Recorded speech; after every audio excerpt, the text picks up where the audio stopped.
감사합니다. 봉독해 드린 말씀을 통해서 은혜를 받고자 하는 말씀의 제목은 그리스도의 물질관이라고 하는 제목으로 은혜를 나누고자 합니다. 다니엘 3장에 보면 바벨론 왕 느부갓네살 왕이 두라 평지에 큰 황금 우상을 세워놓고 모든 바벨론 백성들로 하여금 그 앞에 가서 절을 하게 합니다. 그때에 믿음의 사람 사드락과 메삭과 아벳느고 3인만 그 우상 앞에 절하지 아니하고 믿음으로 승리한 기사가 기록되어 있습니다.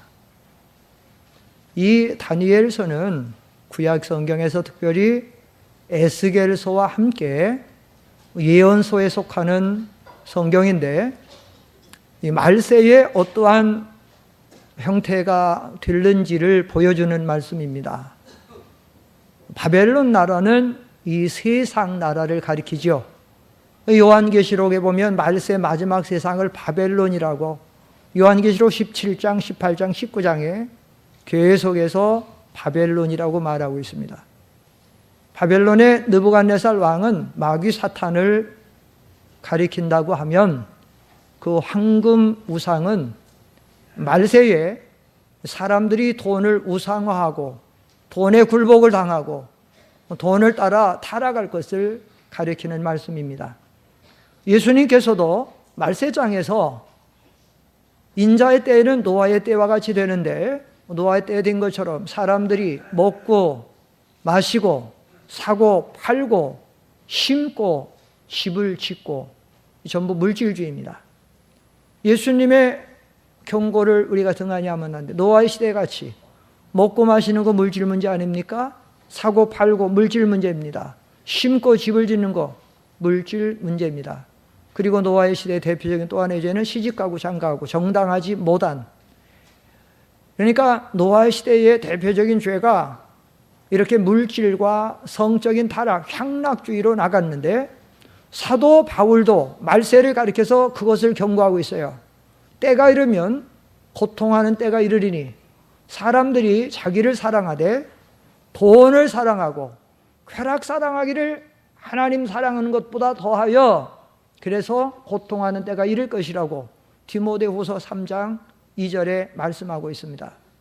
이 예언은 지금 저와 여러분이 살아가는 이 시대에 그대로 이루어지고 있어서 지금 이 땅에 살아가는 모든 인생들은 이 돈을 우상화하고 황금 만능주의, 돈이 있어야 행복하고 돈이 있어야 만족하다고, 그래 돈을 따라가는 시대가 되었습니다. 요즘의 사회에 돈 때문에 범죄하는 일들이 얼마나 많이 발생하고 있고, 사람들의 가치관이 전부 돈에 이렇게 파묻혀 있어서 직장을 들어가도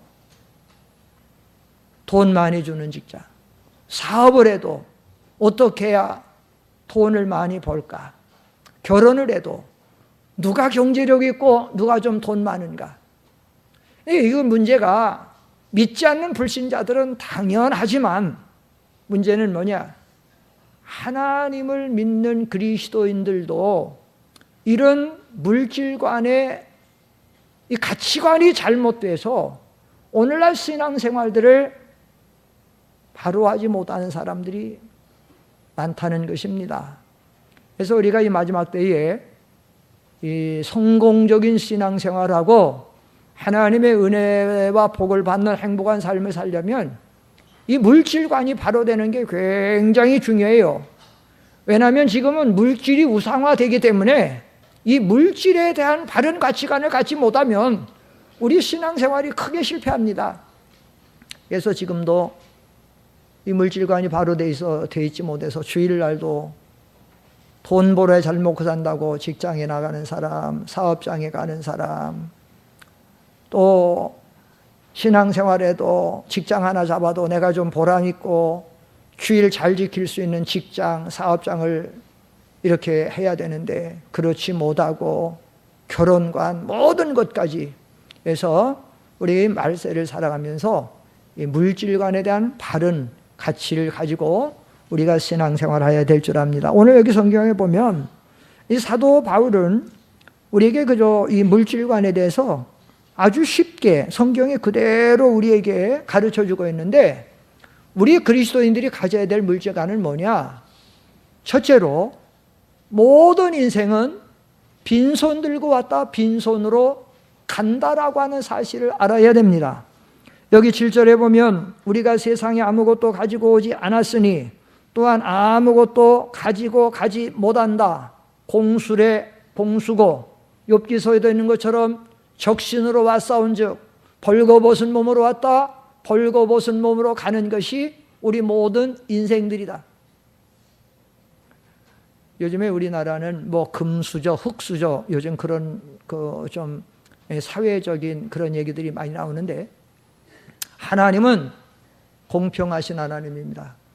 이 세상의 사람들을 낼 때에 뭐 아무리 높은 임금이나 대통령 자녀들도 태어나도 다 빈손으로 벌거벗은 몸으로 오고, 저 천한 천민이나 서민, 어저 돈에 사무쳐 있는 거지의 자식도 다 빈손으로 오고, 적신으로 오고, 적신으로 왔다 적신으로 가고, 빈손 들고 와 빈손으로 가게 공평하게 이렇게 해놓으셨습니다. 왜 그러면 하나님께서는 이렇게 모든 인생으로 빈손 들고 왔다 빈손으로 가게 하시는가 하면 이유가 있는데, 왜 그런가 하면 하나님은 이 세상의 모든 인생들을 내실 때에 이 세상에 태어나서 노력하면서 살면 다 먹고 살 수 있도록 하나님이 준비해 놓으셨기 때문에 빈손 들고 태어나도록 하신 거예요. 여기 창세기 1장 29절에 보면 하나님이 태초에 에덴 동산에 어떻게 하셨는가 하면, 앞에 보시고 시작. 또 하나님께서 말씀하시기를 보아라, 내가 온 땅 위에 씨 맺는 모든 채소와 씨 있는 열매를 맺는 모든 나무를 너희에게 주었으니 그것이 너희의 양식이 될 것이며, 하나님이 모든 만물을 창조하실 때에 땅 위에 모든 씨 맺는 모든 채소, 씨 있는 열매, 과실 나무를 주어서 먹고 살 수 있도록 하셨습니다. 2장 16절에도 보면 2장 16절 시작. 여호와 하나님께서 사람에게 명령하시기를 그 동산의 나무에서 나는 모든 것을 자유롭게 내가 먹을 수 있으나, 여기 보면 하나님이 에덴 동산에 보기에 좋은 나무, 먹기에 좋은 나무 과실들을 많이 내셔서, 그래서 에덴 동산에 창조한 사람들이 그것을 먹고 살 수 있도록 해놓으셨습니다. 우리 하나님은 얼마나 사랑과 은혜가 풍성하신 하나님이기 때문에 이 세상의 모든 하나님의 형상을 따라 태어난 사람들을 다 먹고 살 수 있도록 해놓았기 때문에 빈손 들고 태어나도록 하신 것이에요. 시편 147편 8절로 9절에도 보면 그 하나님의 사랑이 나타났는데, 시편 147편 시작. 그분은 구름으로 하늘을 덮으시며 땅에 비를 공급하시고 산에 풀이 자라게 하시며 들짐승과 우짖는 까마귀 새끼에도 먹이를 주신다. 여러분, 저 미물로 일거들어지는 들짐승, 들나귀, 까마귀 새끼, 구약 개혁에는 들나귀라고 했는데 까마귀, 다 좋은 짐승에 속하지 않는 그런 것들도, 미물들도 하나님이 창조해 놓으신 그 모든 창조물을 먹이를 주시고 먹여 살리시는 하나님이신데, 하나님의 형상대로 창조를 받은 인생들을 왜 하나님께서 먹고 살고 하지 않게 하시겠느냐? 또 우리는 하나님의 구원받은 백성들인데 아들을 아끼지 않고 내어주신 하나님이 왜 하나님의 백성들에게 먹고 살 것을 주시지 않겠습니까? 그렇기 때문에 우리가 이 말씀을 통해서 배워야 될 교훈이 있다면 그건 뭔가 하면, 예수님도 말씀하신 것처럼 공중에 나는 작은 새 한 마리도 먹여주시고 들에 있다가 내일 아궁에 던지는 들풀도 아름답게 입히시는 하나님인데 무엇을 먹을까 마실까 염려하지 말라라는 거예요. 그 마태복음 6장 30절로 31절 하면 우리 잘 아는 말씀이지만 한번 읽어봅시다. 시작.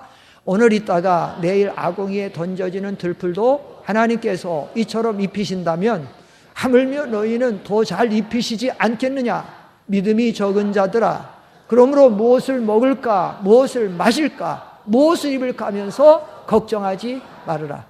사랑하는 성도 여러분, 오늘 이 자리에 나오셨음에도 불구하고 여전히 지금 물질 문제 때문에 뭔가 걱정이 되시고 불안해지시고 미래에는 어떻게 살아가실까 염려되시는 성도님들 계십니까?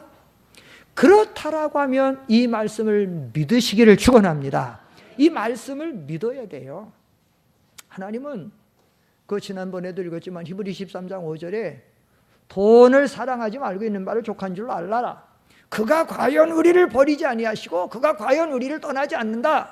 전지전능하신 하나님, 모든 공중의 새도 먹이시고 들에 있는 들풀도 입히시는 하나님이라면 우리를 구원한 당신의 백성들을 왜 버리시겠느냐? 아니겠다. 그러니까 두려워하지 말라. 그래서 모든 인생은 빈손 들고 왔다 빈손 들고 가는 인생인데 하나님께서 우리의 삶을 책임져 주신다는 줄을 알고 두려워하지 말고 불평하지 말고 믿음으로 승리하시기를 바랍니다. 두 번째로 우리 그리스도인들이 가져야 될 물질관은 8절입니다. 8절 다 같이 읽겠습니다. 시작. 우리가 먹을 것과 입을 것이 있으면 그것으로 만족할 것이다. 이게 참 중요한 말씀이에요. 우리가 이 물질관에 대해서 이 가치관이 바로 되어 있지 않으면 우리는 신앙생활하면서도 늘 불평할 것이고 감사가 사라질 것이고 늘 우리는 염려할 것이에요. 그래서 우리는 이 8절 우리가 먹을 것과 입을 것이 있으면 그것으로 만족할 것이다. 이 자족하는 믿음이 있으면 경건이 큰 이익이 된다 그랬는데 6절에 그러나 자족하는 마음이 있으면 경건은 큰 이익이 되는데 그런데 오늘을 살아가는 우리 그리스도인들이 정말로 자족하는 마음이 지금 있는가? 자, 여러분에게 묻습니다. 여러분은 여러 가지 면에서 자족해야 되는데 특별히 물질 문제에서 자족하십니까? 라고 제가 묻는다라고 하면 과연 여러분이 입술로는 자족합니다 라고 대답할지 모르겠지만 정말 자족을 하실는지요? 자, 여러분은 물질 문제에 지금 자족하십니까? 아니다라는 얘기잖아요, 지금. 다시 묻습니다. 여러분은 지금 현재 물질 이 정도면이라고 자족하십니까? 이제 한 번 더 물으면 목소리가 조금 더 커질까요?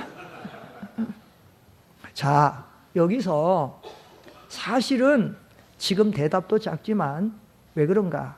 자족을 못 하시는 분들이 많고 또 미래에 대한 염려가 많단 말이에요. 내 노후가 아직 아무래도 불안한데 부족한데 우리 자식은 어떻게 기르고 코가 나는 얘 대학 등록 오면 어떡하지? 얘는 어떻게 결혼시키고 분가시키면 뭐라도 해줘야 되는데 이런 등등등 때문에 우리가 자족을 못하는 거예요. 자족을 못하니까 물질 문제에 대해서 감사 생활이 부족하고 물질로 하나님 섬기는 생활이 부족하고 그러니까 자족하는 마음이 부족하니까 경건에 큰 이익이 되는 생활을 못하는 경우가 많다는 거예요. 그런데 왜 이런 결과를 우리가 초래하고 있느냐 하면 그 이유는 기준이 잘못되어 있어요. 오늘 하나님의 말씀은 우리들에게 뭐라고 말하면 먹을 것과 입을 것이 있으면 그것으로 만족할 것이다. 자족해라. 이렇게 가르치고 있는데 많은 성도들이 이 말씀의 기준을 모르는 거예요. 얼만큼 먹을 것이 있고 얼만큼 입을 것이 있어야 족한다는 기준이 뭐냐? 여러분 오늘 성경에서 먹을 것과 입을 것이 있으면 족한 줄로 알거라는 이 기준은 우리 인간의 인생들이 살아가는 최소한의 기본적인 것, 그건 뭐냐? 바로 오늘 하루 먹을 것과 입을 것이 있으면 족한 줄로 알라라는 거예요. 여러분, 우리가 주님이 가르쳐 주신 기도할 때에 어떻게 기도합니까? 오늘 우리에게 무슨 양식을 주옵시고? 일용할 양식이라는 의미가 뭐예요? 일일용, 하루에 필요한 양식이에요. 하루. 이거는 구약에서 이스라엘 백성들이 광야 생활할 때로 돌아가면 더 정확하게 나옵니다. 여러분, 이스라엘 백성들이 애굽에서 나와서 광야 40년간 살아갈 때에 광야에서, 사실 여러분 생각해 보세요. 광야에서 20명 단체가 광야에서 하루를 먹고 살아가기도 힘든데, 최소한 장정만 60만이면 남녀노소 200~300만이 되는 200~300만이 광야에서 농사를 지어 먹고 살겠어요? 돈 있어도 그 많은 떡과 빵을 어디서 공급하고 살겠습니까? 그런데 이스라엘 백성들은 광야에서 하루도, 한 달도, 1년도 아닌 40일을 잘 먹고 살았습니다. 자, 이스라엘 백성들이 광야에서 뭘 먹고 살았지요? 만나를 먹고 살았습니다. 자, 제가 질문합니다. 여기서. 그런데 하나님께서 이스라엘 백성들 만나를 먹여서 40년간 살려주셨는데, 이스라엘 백성들이 만나를 먹을 때 하나님이 만나를 며칠 분씩 내려주셨죠? 며칠 분. 하루치 내려주셨습니까? 하루는 너무 얘들이 불편할 것 같다. 한 달치 정도는 남겨주다. 몇 달은 몇 발 정도는 돼야지. 한 달치 내려줬습니까? 1년치 내려줬습니까? 하루. 바로 그거예요. 하나님은 만나를 주실 때 하루치씩만 주셨습니다. 왜 하루치씩만 주신 줄 압니까? 그건 이스라엘 백성들로 하여금 하나님만 의지하게 하려고. 하나님은, 하나님의 백성들이 하나님 외에 다른 거 의지하는 거 좋아하지 않아요. 물질을 의지한다, 부모를 의지한다, 직장을 의지한다, 사업장을 의지한다. 이사야 3장 1절 이하에 보면 하나님은 이스라엘에 의뢰하는 모든 양식과 물과 재판관과 50부장과 전사와 모든 걸 다 끊어버린다고 말씀하고 있어요. 하나님은 하나님 백성들 철저하게 하나님만 의지하고 말해요. 그래서 하나님께서 만나를 내려주시되 항상 며칠씩 내려주셨다고요? 하루. 자, 여기서 오늘 하나님이 우리에게 가르쳐주는 말씀을 잘 알아야 돼요. 먹을 것과 입을 것이 있으면 족한 줄로 알라는 것은 여러분 1년치 먹을 것 아니에요. 여러분이 입고 살 거 1년치 옷이 아닙니다. 하루 먹을 거 있고 하루 입을 거 있으면 족한 줄 알라는 거예요. 오늘 여러분 이른 아침부터 일찍 일어나서 준비하시고 이렇게 교회 나오셔서 같이 하나님 예배 드리게 돼서 참 감사합니다. 그런데 오늘 아침을 못 잡고 오신 분 계십니까? 양식이 없어서? 제가 얼굴을 보니까 그런 분은 없는 것 같아요. 아니, 물론 이 자리에 분명코 아침을 안 잡수시고 오신 분들도 있으실 수 있어요. 어쩌면 아주 극소수도 아닌 꽤 많이도 그러실 수도 있어요. 오늘 아침을 못 잡수고 이 시간 와서 예배 드린다라고 하면 그분은 게을러서 못 잡수고 밥을 못해서 못 잡수고 오셨을지는 몰라도 오늘 쌀떡에 양식이 없어서 못 잡수시고 오신 분은 없을 것 같아요. 그죠? 예, 고개 끄덕끄덕 하시잖아. 예? 자, 오늘 여러분들이 오늘 오실 때에 옷이 없어서 옆집에 옷 가서 빌려 입고 오신 분 있으십니까? 아니죠. 다 여러분 거잖아요. 자, 그렇다고 하면 우리는 감사해야 됩니까? 불평해야 됩니까? 자족해야 됩니까? 자족 안 해야 됩니까? 자족해야 돼요.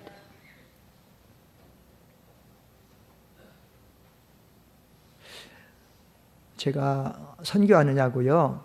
해외를 좀 다녀보니까 중국, 러시아, 저 위에 중앙아시아, 카자흐스탄, 우즈베키스탄, 동남아시아, 저쪽에 베트남, 또 캄보디아, 또 이런 쪽, 저 서남아시아, 인도, 파키스탄, 뭐 미주나 뭐 미국이나 캐나다나 뭐 이런 뭐 다 다녀봤지만 우리나라는요, 지금 참 잘 사는 거예요.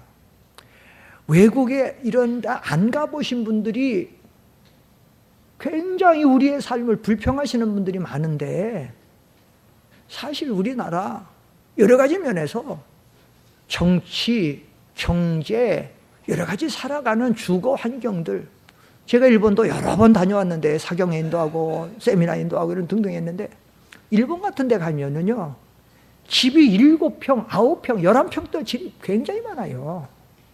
우리나라는 보통 27평, 30평이 보통 뭐 평균 그 정도 사는 사람이 한 25평에서 막 30평 많거든요. 근데 일본 같은 데는 그 정도는 부자만 사는 거예요. 한 30평 산다. 저는 일본 사람들 집을 많이 가봤어요. 어떤 집은 얼마나 옹색한지요. 주방 이게 뭐 싱크대 있고 그냥 거실에 탁자 하나 놓고 이불 하나 깔아놓으면 장소가 없어. 그러니까 이 사람들은 철저하게 이 정리를 하나 못 살아요. 옷은 착착착 해갖고 탁탁 넣어야 되고, 양말 어디다 넣고, 신발을 어디다 넣고, 우산은 어떻게 놓고, 이걸 안 하면 한국같이 그냥 대충 벗어놓고 대충 살 수가 없어. 너무 좁으니까. 얼마나 우리가 잘 사는지 몰라요. 인도, 파키스탄 같은 데 다녀보면은 정말 불쌍하게 살아요. 지금도 맨발로 다니는 사람들이 얼마나 많은지 몰라요. 제가 교회도 왔는데 맨발로 온 사람이 한 3분의 1은 맨발로 왔어. 그래서 한번 이분들이 맨발로 발이 어떤가 하고 이렇게 한번 보니까 정말로 좀 신뢰되는 말씀인지 몰라도 발이 너무 시커멓게 닳고 굳어져 갖고 코끼리 발바닥까지 툭툭해졌어요. 그런 사람도 많아. 이렇게 차 타고 다니다 보면 인도나 파키스탄 같은 사람들 막 덥잖아. 그 나라들 40도 50도 가잖아. 그래서 목욕을 하는데 이분들이 집안에 목욕시설이 있는 집을 가진 사람이 얼마나 돼요? 몇 프로가 돼요? 몇 프로가? 대부분은 동네 마을 같은데 핸드펌프 공동으로 쓰는 거예요. 그럼 공동으로 쓰는데 너무 더운데 옷 벗고 할 수 없잖아요. 그러니까 샤워를 하고 목욕을 하는데 옷을 입고 하는 거야. 특별히 여자들 다 입고 하는 거야. 위부터 다 밑에까지 벗고 할 수 없잖아. 남자는 팬티만 입고 하는데 남자들은, 여자는 다 입고 해. 여러분 말이 그렇지 옷 입은 채로 이게 뭐 어떻게 이렇게 닦고 이게 얼마나 세상 말로 껄쩍지근하겠어요. 솔직히 말해서 얼마나 그럴 거 아니에요. 우리는 어떻습니까? 우리는 샤워장 있고 세면장에 들어가서 얼마나 좋잖아요. 그들의 먹는 거리고 잠자는 형편도 집 없는 사람들이 얼마나. 근데 사실은 이런 면에서 제가 우리 어렸을 때를 좀 한번 추억해 봤어요. 우리 어렸을 때마다 제가 이제 60대인데 지금 60, 70대 되는 분들은 공감이 갈 거예요. 요즘 아이들은 너무 부유한 시대에 우리 아이들이 태어나가지고 지난번 그런다잖아요. 우리는 먹을 것이 없어갖고 굶었다고 먹을 거 그때 그랬더니 우리 아이들이 요즘 그런다잖아요. 아니 왜 굶냐고 라면 먹으면 되지 그랬던 자리잖아요. 네? 우리 라면 어렸을 때 없었어요. 라면. 우린 정말로 밥을 해 먹은 걸 보면 밥에다 뭘 그렇게 많이 넣어서 먹었어. 무를 썰어갖고 넣어갖고 그 쌀 늘려 먹는다고. 그래가지고 무 썰어서 넣어갖고는 그거에다가 비벼 먹었죠. 그런 무밥 많이 잡숴보셨죠?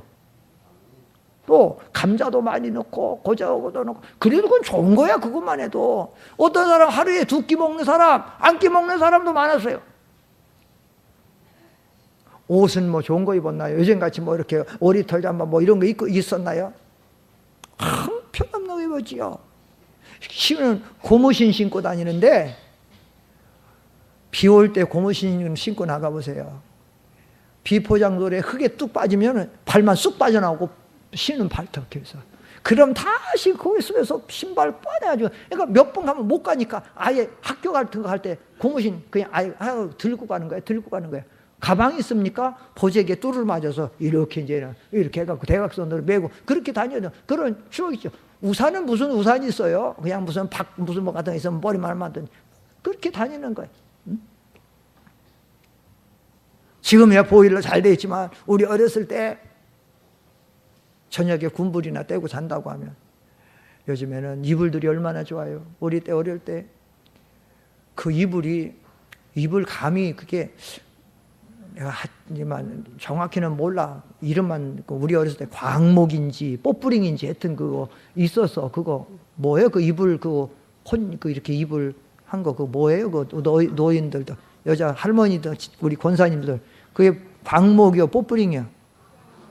예? 광목. 요즘 사람들이 광목이나 알겠어요. 다 좋은 것만 있고. 그렇게 살았다. 그렇게 사네. 그런데 그리고 밤에 잠소를 자려고 이불 속에 쭉 들어가면요, 그 광목이 따뜻할까요? 차가워가지고 어이구 차가워하고 있어서 몸에 좀 녹이면 그때서야 따가워. 이걸 아는 분들은 다 공감을 하는데 요즘 세대 사람들은 몰라. 저 지금 뭔 소리 하는 거야? 한다고. 응? 그렇게 살았다니까.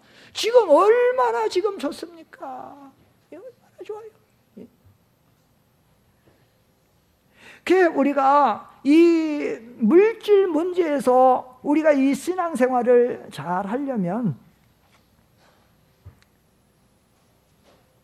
오늘 먹을 것, 오늘 입을 거 있으면 족한 줄로 아시기를 축원합니다. 여러분이 이 생활을 잘해야 여러분이 물질 문제에 대해서 잘못되지 않고 죄지지 않고 하나님 앞에서 감사하고 믿음으로 살 수가 있어요. 특별히 우리 하나님의 백성들은 그러잖아요. 사실은 우리가 물질이 있어야 행복합니까? 우리를 행복하게 하는 것이 물질입니까? 아니에요. 이 성경은 우리에게 가르치는 뭘 가르치냐면 우리가 첫째 만족하고 감사하고 행복하게 될 것은 뭔가 하면 구원받은 거예요. 신명기 33장 29절에 보면 하나님께서 선지자 모세를 통해서 이렇게 말씀하셨어요. 앞에 보시고 시작. 이스라엘아 행복하게 되어라. 여호와께 구원을 받은 백성아 너와 같은 자가 누구냐? 여기까지만 읽는데 이 성경이 개역 성경은 더 실감 있게 뭐라고 하면 개역 성경에는 이스라엘이여 너희는 행복자로다. 너희와 같이 구원을 얻은 백성이 어딨느냐 이렇게 돼 있어요. 얼마나 더 그게 또 개역 성경이에요. 이스라엘이여 오늘날로 말하면 구원받은 성도들이여 이 말이에요. 성도들이여 너희들은 당신들의 행복한 사람들입니다. 왜냐? 잘 먹고 잘 살기 때문에 건강하기 때문에 자식이 속썩이는 자식이 없기 그게 아니라 너희와 같이 구원을 얻은 백성이 어딨느냐 말이에요. 어디면 이거가 되면 이 구원의 은혜가 우리에게 있으면 오늘 먹을 것과 오늘 입을 것 있으면 족한 줄 알고 자족할 수 있고 감사한 거지 왜 감사하지 못하겠어요? 스바냐 3장 하박국 3장 17절 이하에도 보면 거기 뭐라 하냐면 비록 무화과 나무가 무성치 못하며 포도나무에 열매가 없으며 감람나무에 소출이 없으며 밭에 식물이 없으며 우리의 양이 없으며 외양간에 소가 없을지라도 나는 여호와로 인하여 즐거워 나의 구원의 하나님으로 기뻐하리로다 이렇게 말하고 있습니다. 아무것도 없다는 거예요. 무화과도 포도나무도 감람나무도 식물도 양도 소도 아무것도 없어. 그럼 돈은 있을까요? 있다는 얘기 없다는 얘기예요. 없어요.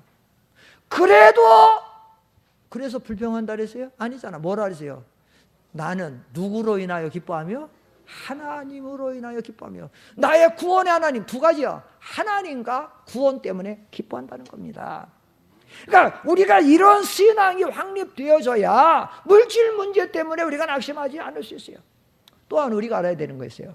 또 하나 그건 뭐냐면 그러면 과연 물질이 있으면 그 물질이 나를 행복하게 해주나 만족하게 해주나. 그럼 이 세상에 물질 있는 사람들은 정말 만족하고 행복하고 물질 없는 사람은 물질 없는 것 때문에 불행하고 불만족한가? 절대 안 그렇다는 거 아니에요. 지금 그러면 돈 많은 이건희 씨, 정몽구 씨 이런 사람들은 지금 되게 행복한가? 하나의 김승현 씨 같은 사람들은 이 CEO들은 굉장히 행복한가? 아니잖아요. 아닌 건 우리가 보면 알잖아요. 이건희 씨는 입만 열면 예전에 지금은 이제 아예 아파갖고 거동도 못해요. 활동도 못해. 인터뷰도 못해요. 요즘에는. 그런데 예전에 좀 건강할 때 다닐 때 인터뷰하면 항상 그에 대해서 나온 말이 뭔가 하면 우리가 조금만 잘못하면 아니면 우리가 조금만 방심하면 아니면 우리가 조금만 마으면 우리는 알거지 됩니다. 쪽박 찹니다. 항상 불안하고 항상 뭐에게 쫓겨있고 항상 이게 없는 거예요. 응? 돈 많은 사람. 우리가 누가복음 15장에 나오는 부자를 가리켜서 어리석은 부자라고 말합니다. 왜 어리석은 부자인가 하면 성경에 하나님께서 그를 가리켜서 어리석은 자여라고 그렇게 말했기 때문이에요. 이 부자는 왜 어리석은가 하면 두 가지 면에서 어리석어요. 첫째는 이 사람은 그 12장에 보면 이 사람은 농사를 졌죠. 농사가 잘 됐습니다. 대풍을 이뤘습니다. 얼만큼 잘 됐느냐? 평년에 되는 것보다 너무 잘 돼가지고 자기들 가지고는 곡간으로는 창고로는 다 적치해 둘 수가 없어요. 그러니까 어떡합니까? 계획을 해가지고 더 곡간을 창고를 많이 넓혀가지고 많이 쌓아놓고 자기 영혼에게 대해서 이렇게 말하는, 내 영혼아 내가 여러 해 쓸 물건을 쌓아놓으니 평안히 쉬고 먹고 마시고 즐거워하자. 그때 하나님이 그러는 거예요. 어리석은 자여, 내가 오늘 밤에 내 영혼을 도로 찾으리니 그러면 내 예비한 것이 네 것이 되겠느냐. 뭔가 하면 죽을 거 생각하지 아니하고 구원 문제도 생각하지 아니하고 당장 죽을 것인데 그것도 생각하지 않고, 어리석은 사람. 여러분 자기 죽을 거 준비하지 않고 생각하지 않고 사는 사람 어리석은 거예요. 또 하나 이 사람 어리석은 거 있어요. 그게 또 하나 어리석은 게 뭐냐면 여기 누가복음 12장 19절로 20절에 보면 이 말씀을 우리가 기억해야 돼요. 앞에 보시고 시작. 그리고 내 영혼에게 말하기를, 영혼아 내가 여러 해 동안 쓸 물건을 많이 쌓아놓으니 너는 쉬고 먹고 마시고 즐거워라 라고 하였다. 그러나 하나님께서 그에게 말씀하시기를, 어리석은 자야, 이 밤에 내가 내 영혼을 내게서 도로 찾을 것이니 그러면 누가 예배한 것들이 누구의 것이 되겠느냐 하셨으니, 자 여기서 중요한 건 19절을 좀 우리가 봐야 돼. 20절 아까 제가 말씀드리고, 그리고 내 영혼에게 말하기를, 영혼아 내가 여러 해 동안 쓸 물건을 많이 쌓아놓았으니 너는 쉬고 먹고 마시고 즐거워라 라고 하였다. 여러분 우리 영혼이, 우리의 심령이 물질 문제로 행복할 수 있을까요? 정말로 물질이 있으면 내 영혼이 평안하고 안식을 누리고 평안을 누리고 기쁨과 즐거움과 만족을 누리고 살 수 있을까요? 우리의 영혼이나 마음, 심령은 물질로 만족하거나 물질로 행복할 수 있는 게 아니에요. 우리의 심령, 우리의 영혼은 우리가 하나님을 사랑하고 하나님을 가까이 하고 하나님과 교통하고 하나님을 기쁘시게 할 때, 전도서 2장 26절에 보면 하나님께서 그 기뻐하시는 자에게는 지혜와 지식과 희락을 주시나 죄인에게는 노고를 주시고, 이렇게 되어 있어요. 우리가 신앙 안에서 하나님을 사랑하고 그의 계명을 지키고 하나님의 뜻대로 믿음으로 살아서 하나님을 기쁘시게 하면 하나님이 그 사람에게 지혜, 지식뿐만 아니라 기쁨도 희락도 주시고 평안도 주시는 거예요. 기쁨과 평안의 주인은 누구예요? 하나님이에요. 하나님이 주는 거지. 내가 돈 많이 벌어서 잘 먹고 잘 산다고 내가 누릴 수 있는 게 아니다라는 얘기예요. 아님에도 불구하고 오늘날 많이 안 믿는 불신자는 물론이고 예수 믿는 사람들도 여전히 그래도 돈 하고 있어. 그러다 도는 거예요. 자꾸 돈에다가 돈이 센 건 돈으로 행복한 게 아닌데도 하니까. 그래서 사도 바울은 로마서 14장 17절에서 아주 중요한 말씀을 우리에게 주고 있죠. 이거 한번 읽어봅시다. 이거 요절입니다. 이게 어렵지도 않으니까 요절로 한번 읽어보세요. 시작. 하나님의 나라는 먹는 것과 마시는 것이 아니고 오직 성령 안에서 의와 평강과 기쁨. 여러분, 하나님의 나라가 사실 천국 아닙니까? 우리가 물론 영원한 이 하나님의 나라, 여기서 말하는 하나님의 나라는 성도의 지상생활을 가리키는 거예요. 지상에서 우리가 주님 모시고 천국 생활하는 것은 먹고 마시는 것이 아니라는 얘기는 물질 문제 있는 게 아니라는 얘기예요. 아니 그럼 교인들 중에 가난한 사람은 천국 생활이 좀 덜 되고 부자 사람은 천국 생활 더 많이 되는 거예요? 아니라는 거예요. 하나님의 먹고 마시는 것이 아니고 오직 성령 안에서 의와 평강과 기쁨이다. 돈 내는 게 아니다는 거예요. 믿습니까? 우리가 이게 너무도 여러분 이걸 분명하셔야 돼. 여러분들이 이거에 대해서 분명하고 확실한 신앙 확립이 되어 있지 않으면 여러분들 신앙생활하면서 또 자꾸 물질 문제에 대해서 불만하고 시험 들고 그게 잘못되고 그러는 거예요. 우리가 그래서 이 신앙의 이런 관점을 잘 가셔야 돼요. 옛날에 그 공자의 제자 중에 안자라고 하는 사람이 있었어요. 근데 그 안자라고 하는 사람이 뭐라고 했냐면 일단사, 일표음하고 곡괭이 지침이라도 낙엽 기중이니라, 이런 말을 했어요. 그 말은 무슨 말인가 하면, 너무 사람이 가난해가지고 소쿠리에 밥을 담아 먹고 바가지로 물을 먹고 그래가지고 어디 좋은 데 쉴 곳도 없으니까 자기 팔꿈치를 베고 잘지라도 도를 깨닫기만 한 사람은 그것이 만족이고 행복이다, 그렇게 말해요. 안 자란 사람이 그렇게 말했어요.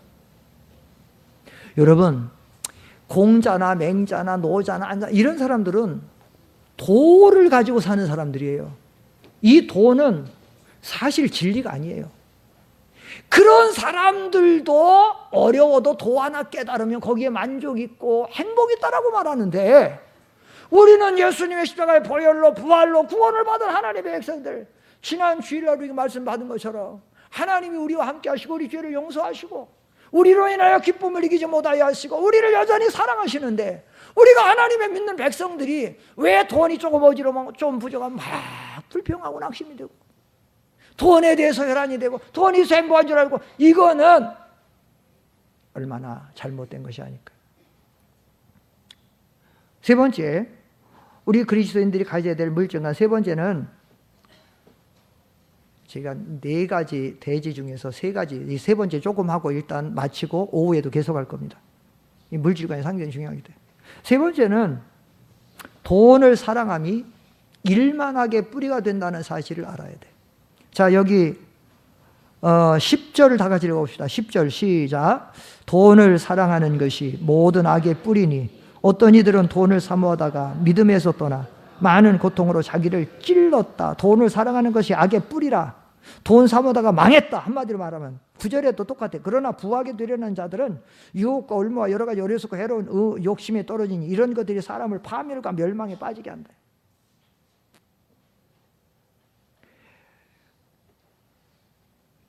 우리가 육신을 가졌기 때문에 우리는 돈이 필요해요. 물질이 필요합니다. 왜? 육신 가졌으니까 먹어야죠. 육신 가졌으니까 입어야죠. 뿐만 아니에요. 우리 신앙생활 하는데도 우리가 하나님을 섬기는데 구약에는 양을 잡아서 소를 잡아서 제사를 드려야 됐어요. 마찬가지로 지금도 우리가 하나님을 섬기는데도 연보도 해야 되고 11조도 해야 되고 물질도 하고 구제도 해야 되고 선교도 해야 되고 필요해요. 그러나 중요한 게 뭐냐? 우리가 이 세상에 살아가는데 물질은 우리의 삶의 수단이 되어야지, 물질이 목적이 되면, 목표가 되면 안 된다는 거예요. 아까도 말씀드린 것처럼 돈에 행복 있고 돈에 만족 있고 돈에 생명 있는 것처럼 돈 하는 거예요. 그게 수전노가 되고 그저 돈 싸는 데 만족하고, 아니에요. 우리 스승 목사님들이 하신 것처럼 하나님이 예전에 우리 이병규 목사님 사경할 때마다 여러 번 말씀하신 거예요. 우리 이병규 목사님 그 스승 목사님한테 배웠다는 거예요. 하나님 우리에게 물질을 주신 목적이 2가지가 있다는 거예요. 여러분도 많이 들어서 아실 거예요. 하나님이 우리에게 물질을 주신 2가지 목적인데 대표적인 게 2가지였는데, 첫째는 먹고 살라고 주셨다는 거예요. 맞아요. 육신이 먹고 살라고 준 거예요. 또 하나는 뭐냐? 따라합시다. 믿는 일 하라고 주셨다. 무슨 일 하라고요? 세상 일 하라고? 믿는 일 하라고 주셨어요. 믿는 일. 복음 전하고 하나님의 교회를 섬기고 하나님 앞에 선한 일 하고 믿는 일 하라고. 예? 이 세상 사람들도 부자의 개념, 미국이나 유럽 같은 데는요, 부자의 개념이 달라요. 돈 많다고 부자라고 쳐주지 않아요, 그 사람들은.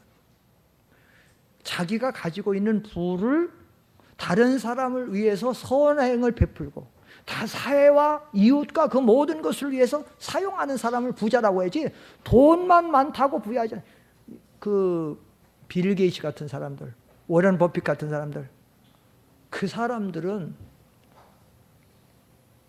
교육사업, 장학사업, 구제사업 이런 것에 우리나라는 몇 억만 해도 굉장히 많이 했다. 그달은 조 단위로 하잖아요. 조 단위로. 예?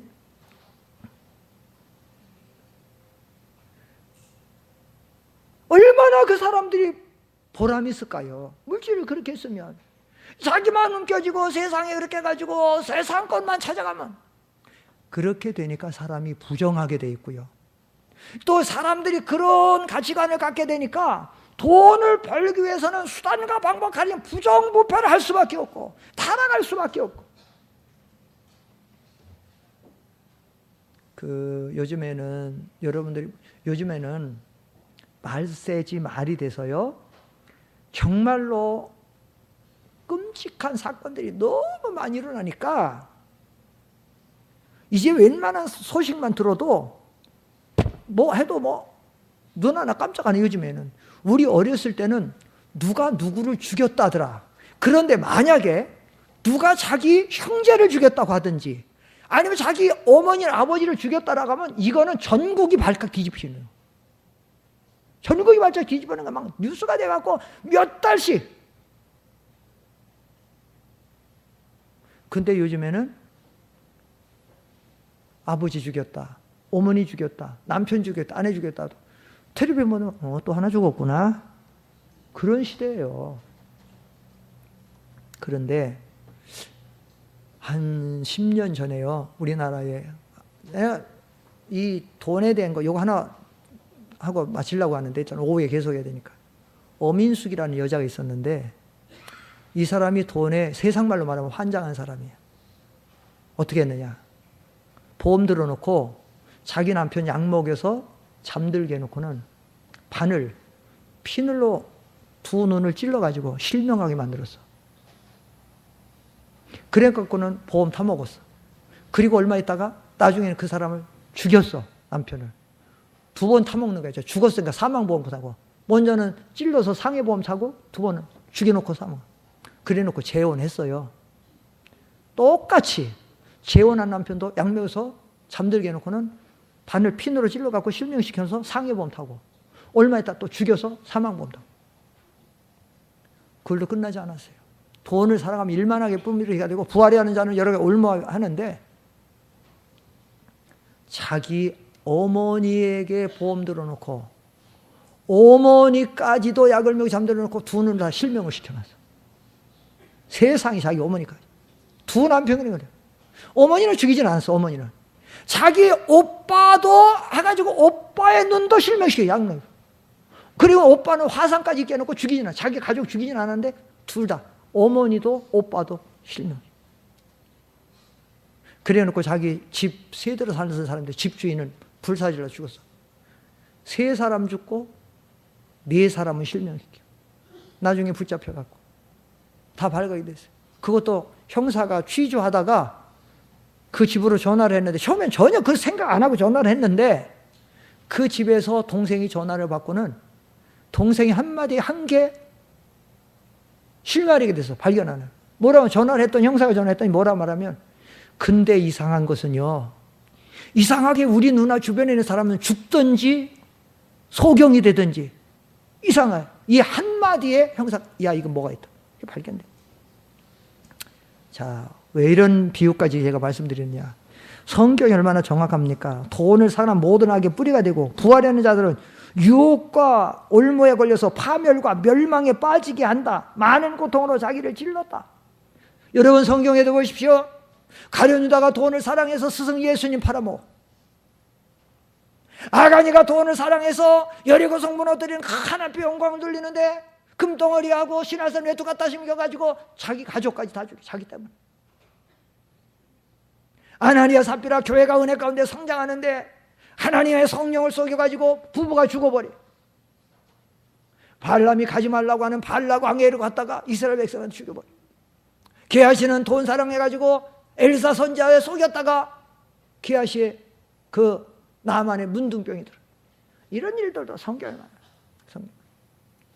그래서 지금은 두아라 평지에 씌운 황금 우상을 다 절하고 섬긴 것처럼 우리가 사드락 메삭 아벳느고 같이 바른 물질관을 가지고 하나님을 생명으로 삼고 나가지 않으면 우리도 물질의 우상이 되고 종노를 할 수 있어요. 그래서 우리가 그리스도의 바른 물질관을 가지고 세상 물질 사랑하지 말고 하나님 의지하고 승리하시는 저와 여러분 되기를 축원합니다. 기도하겠습니다. 거룩하신 아버지 감사합니다. 바벨론 왕 느부갓네살이 황금 우상을 섬기게 한 것처럼 마귀가 이렇게